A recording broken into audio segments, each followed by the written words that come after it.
Hello everyone. I'm new here and would like to share with you a strange story that happened to me and my husband. Maybe you can give me an explanation for this or have had similar experiences. I look forward to hearing your thoughts. About 2.5 years ago I lived in a large building with about 8 floors, and I lived on the 4th floor. During the time I lived in this building, our doorbell would often ring in the middle of the night, once at 12 p.m., then at 2 a.m., sometimes at 3 or 4 a.m. we had a doorbell and we could talk to the person who rang the doorbell, but every time the doorbell rang there was no one there. The strange thing was that after about 5 minutes the gong sounded again. We spoke into the receiver again, but no one could be heard. Sometimes the doorbell rang again after an hour. We called the police several times, but each time they came, no one was there. One day we decided to move to another apartment and actually moved into a ground floor apartment. After 10 days of living there, the doorbell rang again at 4 a.m. And again no one was there.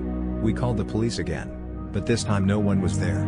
This incident repeated itself again and each time we called the police but they couldn't find anyone. The doorbell rang once and when we picked up the phone we heard very loud and eerie breathing.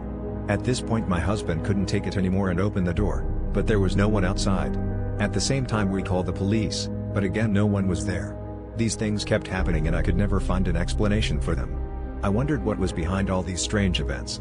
Was it something supernatural or just a strange series of coincidences? I also forgot to mention that when we talked about these incidents, no one believed us. People thought we were crazy or thought we were making it all up. But then one night, one of my husband's friends came to visit. It was around 12 o'clock at night when we were watching a football game together. At that moment the doorbell rang. We went out, but as usual, no one was there. Half an hour later the doorbell rang again and again no one was there. My husband's friend was so shocked that he said, "I couldn't believe it, but now I'm just as shocked by what I saw." I still don't know what really happened in those strange moments. Were they supernatural phenomena or just strange coincidences? The more I try to explain what happened, the more questions arise and the more confusion arises. Will this inexplicable event happen again? Will I ever be able to find out the truth? I have no answers, only questions, and the uncertainty remains.